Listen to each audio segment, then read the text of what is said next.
Good morning everybody and welcome back to episode 199 of Enter Crypto, where twice a day I keep you informed and fully up to date on all things crypto. If that sounds like something you'd be interested in, then go ahead and like, subscribe and click on the notifications bell so that you don't miss out on any future updates, because I release a new video every 12 hours. So today we're going to be talking about hyperinflation. And this is when inflation goes into double digits and even triple digits, so anything over 100% or anything over 99% inflation, which is obviously super bad, and how that relates to the dollar.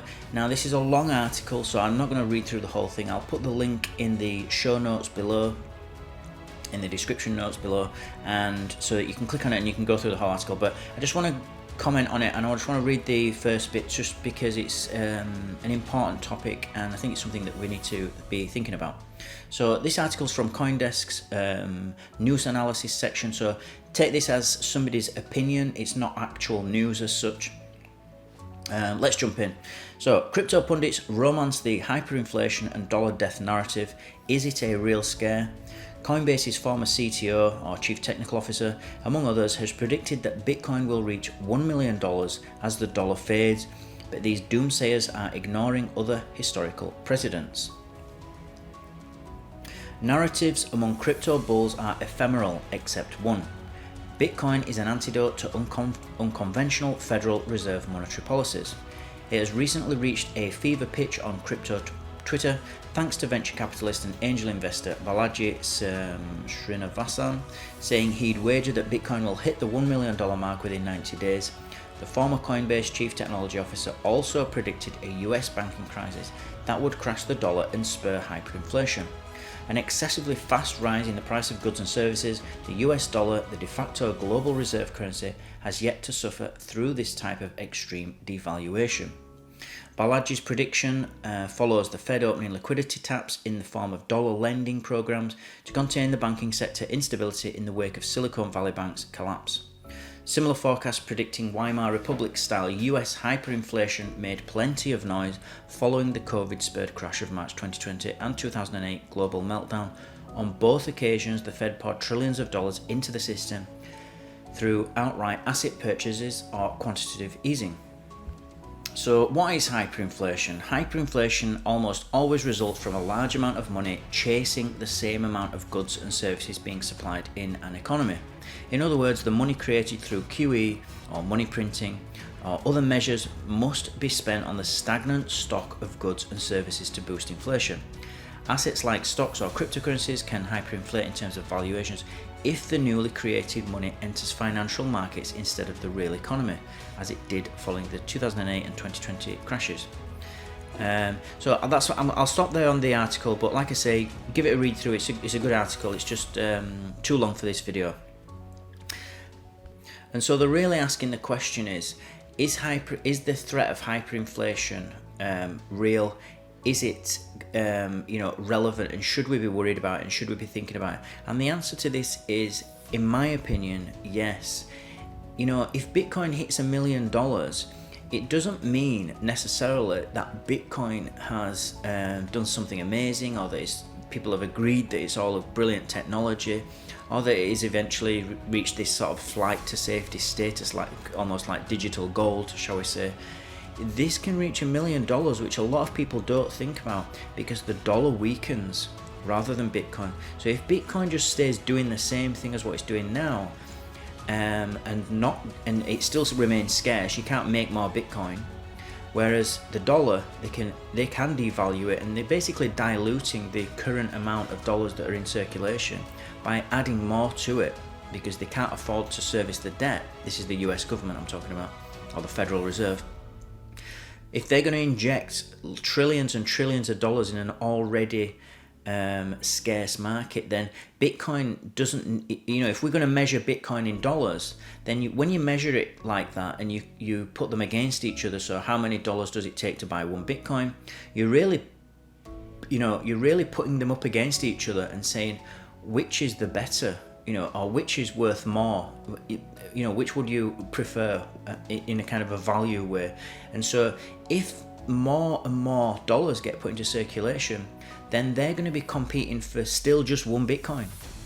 And so naturally the price just goes up without Bitcoin having to even do anything. It doesn't even have to, it literally has to do nothing but just keep doing what it's doing and be stable. Because people will prefer a stable currency over something that's being printed into oblivion. You know, once people realize, in my opinion, once people realize that actually the government can just keep printing money, then people are going to say, well, what's the point in me paying tax then? Why would I bother paying tax when the government doesn't need, why does the government need my money? We can just print it. That's how people are going to start to think. And they're going to start to say, well, this is just, when they see that asset prices are going up in value, like Bitcoin, like property, like gold or precious metals, or any kind of assets, stocks, you know, you name it, whatever it is that is worth anything in this world, the price of goods in general, like food and fuel, services to get, maybe it's deliveries or anything like that, they're going to start to think, well, everything's going up in price, but my wage is not going up in price, you know. What I'm doing and my work and my value for how I, you know, basically the hours that I spend at work is not, I'm not being compensated in a way that reflects inflation. Inflation is running away from me, you know. The price of everything else is going up, but my wage is not going up. So what's happening there? And that's really the government taking from you. It's the hidden tax. Inflation is a hidden tax on the worker and on the citizens of that country. You are paying that debt because you now have to take on a second job to now afford everything, or you have to find the money some other way, either take risks or, I don't know, do something to get more money. And whilst ever you're doing that, that's the government taking from you. That's you paying their debt. So because there's only so much assets out there, there's only so many people that can work, there's only so much deliveries that can be made in a day, there's only so much oil out there that can be pulled out of the earth at, you know, a constant rate. You can't just start getting more oil out and flood the market. Because it just doesn't work like that. You know, you've got to find the oil first and then you can start pumping it out. And it's the same with gold. You can't just make more gold, and so those dollars start to look weak when you compare it to Bitcoin, or you compare it to dollars, or you compare it to anything that's provably scarce, basically. And that can just be something like food. You know, there's not unlimited amounts of food. So once you realize that, you're going to realize that everything is just going to get more expensive because it's too easy, it's too tempting for the government to just hand their debts off onto you and not pay it themselves, not cut their own spending, but just to get other people to pay their own debt. It's just too tempting. So they're going to continue doing it because that's, you know, the game theory of it, and the incentives of it is just too great. And so there's no consequences for them. They're not going to go to prison for this, even though they're stealing from their own citizens. They're not going to go. And this is one of the whole points of this channel, is to make people, the average person like you and me, aware of this and aware of what's going on, because most people don't understand what's actually happening. They see inflation, they just think, oh well, it's just the price of something going up, and it's not. It's actually the government stealing from its own citizens. You are paying their debts because they're not willing to decrease spending. What they should be doing is decreasing spending on everything. That's how they should be looking at spending money. Getting, you know, unfortunately, going into a recession, I know it's going to be difficult to, but you have to have a recession. If you want the booms, you've got to have the busts. You can't just, you know, it's a bit like good and evil. You can't appreciate the good unless you've got the evil in life. So you've got to have both, whether you like it or not.